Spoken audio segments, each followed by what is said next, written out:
Yep, next to the Marmy Rock Show, a guy who's no stranger to our show, Frank Palangi joins us on the show again. Frank, welcome back to the show.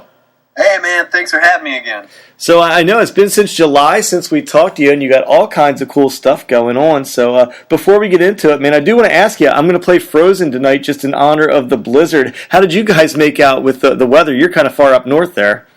Actually, we didn't get hit with anything. We were so lucky because I'm about 4 hours from the city, maybe 3.5, and we didn't get anything. I mean, today's actually been warmer than all the other days, so. Man, that's flipping everything, I'm going to say, because you guys usually get hammered up there with snow.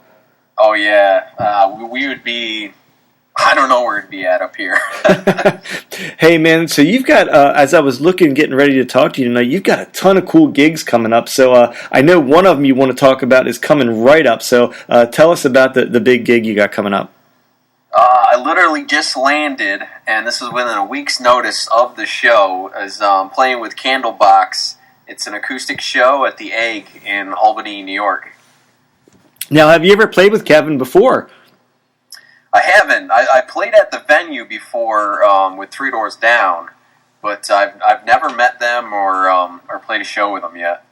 So, I've had the pleasure of hanging out with Kevin with his other project, Le Projet, and we've played them on the show. So, his acoustic stuff is pretty cool. So, what are you looking most forward to about that? I mean, do you have any kind of preconceived notions about that show at all?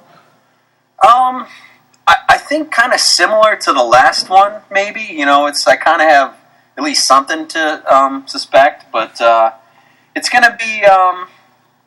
I don't know. Probably similar, I would say, to the other one. I mean, I don't really know. So, you've been doing some kind of cool stuff with Stage It recently. Why don't you tell folks about that? Stage It's really cool. I've been a part of that for, I think, 3 years now. And you can do shows online from your computer, and literally you can broadcast from anywhere.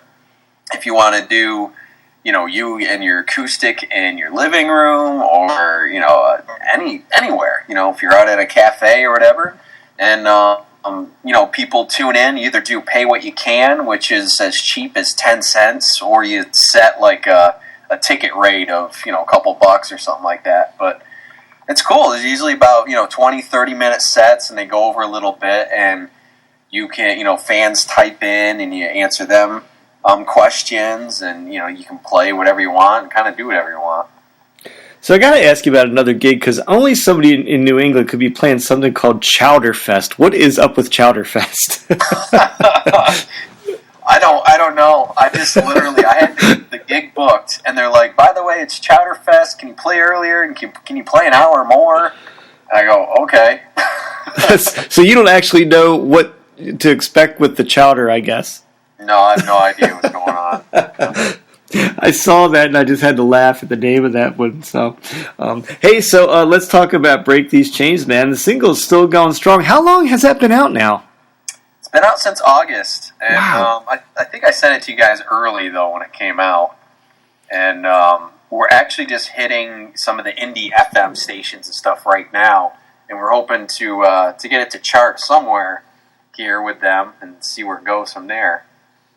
Now, I noticed that you had like a commercial for that tune, sort of, and I couldn't find an actual music video. Like the clips I see in that commercial, is that part of a video?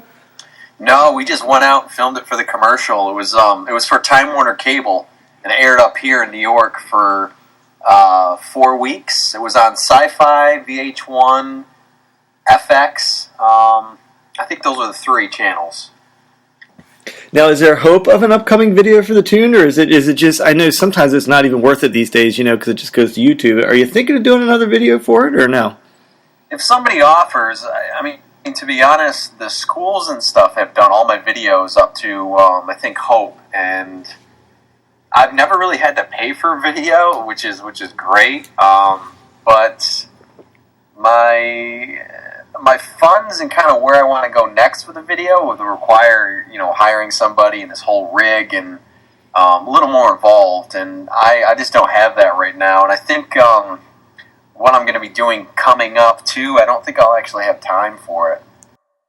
Now, that's a good segue because I was going to ask you. I saw, like, I kind of troll your page before I talked to you, and I saw a post that you made that and I'm quoting you, before touring, I have some goals, you said. So what are those goals you have before touring?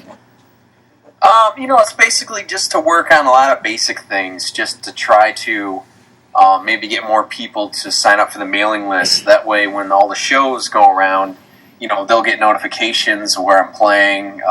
Just to kind of beef up certain things, like a few YouTube videos, just do some more promotions and more of that kind of thing. And my personal goals are, practicing, almost like getting into the right shape. I mean, I know it's not like a Rocky Marathon thing, but you do have to get ready for something like that, No doubt about it, man. So, hey, I saw a cool interview with your producer, Brian Craddock, man. And tell me, and he had some very complimentary things to say about you in that interview. What do you look for in a producer, and how did you find Brian? Well, Brian, actually, Daughtry was playing in Saratoga, and I got in on a special VIP meet and greet for only about 60 fans. One of my fans actually won tickets and invited me to go, and figured, hey, I would like it. Maybe I get to talk with them or whatever. And I handed Chris my CDs, and I told him about our kind of Day of Fire connection, because he worked with them, and he did a lot of different tours with them back, I think, before Idol, a little bit after Idol. And I figured maybe that would help just for him to remember. But Brian was standing, I think, on the sidewalk. They were waiting for like the limo or something to come up. And I just went out and I talked to him for about 20 minutes and just kind of explained to him what I did. And I explained to him, a couple of the guys I've had on the records, and he knew a few of the guys. And I was trying to be like, I'm not just some kid coming out and saying, "Oh my God, you're a guy from Daughtry, can you record me?" But he produces people, and he's got a home studio, and I would call a home studio. It's a pretty kick-ass studio, and but one thing led to another, and then we were talking. We developed Break These Chains over 3 months or so, and before you know it, I was in Virginia, working with him in his studio. Now, we've seen a steady release of singles coming out of you. Do you have any that you're hiding in the works right now that you want to talk about? I know you're working with Break These Chains, but you got anything else kind of on the horizon right now, single-wise? I've been working on Live It Up, which some fans know that song from like a demo I released for free on CD Baby, which, hint, hint, anybody could get, but it's not an official release. I mean, even some of the internet stations have it, but I liked the song, but it was too, I don't know, it was kind of mixed, too 80-ish, and it didn't really have what I was kind of visioning for the track. So I went through, we redid the drums, they redid all the guitars, basically everything. So I've been working on that, and I've written 2 other songs since then. One's called Working Man, which I'll be performing with Candlebox for the first time on Tuesday, and I don't know where it goes from there. I might do just another single, kind of throw Live It out there, for a little while, and not really sure. I mean, I'd love to do another EP sometimes, throw Break These Chains on there, a couple other songs. You're an interesting artist because you mentioned, Live It Up having too much of that 80s vibe to you. And I, having met you and talked to you over the couple years here, I know that Metallica was like a big influence of you, and yet it matches your style, but it doesn't match your style. Like, how does Metallica find its way into the style of music you're doing now? Because if folks that don't know, you're not Metallica when you come out. You don't sound that, you're not that heavy, but you are at the same time. It's, I tell you, I owe a lot to the Load and Reload record. Metallica, not only they're a metal band, but I believe they made modern rock, like them and Nirvana, because if you listen to those 2 records, I mean, a lot of what came after to the early 2000s is that formula. I don't know, it's just into me. It's kind of like the James Hetfield thing. I just kind of admire all that stuff so much. And he has a lot of energy, and I just kind of wanted to promote that. It's like polished, but it's raw, sort of at the same time. It's got that kind of, I don't know what it is. It's a certain feeling that I feel that I'm like, I gotta try to put that in my music. So here we are at the end of January. I'm almost done asking folks this question, but I'm going to ask you the same one. What was your best moment of 2015? Definitely recording with Brian. That's for sure. That whole trip down there, that whole experience, and probably making, I think it's my best song yet. Production-wise, everything. So, and then looking forward to 2016, do you have like any one major goal for 2016 as we get ready to hit February here? Get through the whole acoustic tour and finish it. Not have anything go wrong. So I really want to,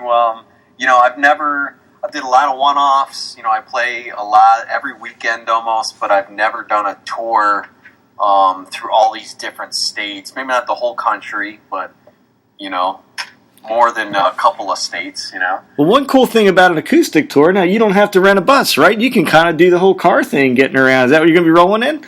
Yeah, I'll probably rent a car or something like that. It'll be me and a guitarist or something, and so will because I'll be touring with a national act, and it'll be similar too. They'll just be acoustic with maybe 2 or 3 guys, and something. It's more up close and personal, I think.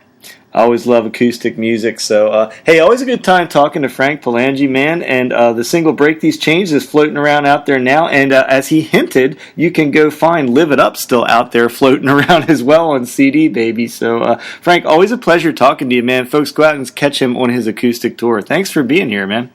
Thanks, man. I appreciate it. Anybody, please go to frankpalangi.com. You'll be able to hook up with me there. All right, man. Thanks, and have a great night. All right, man. Thank you.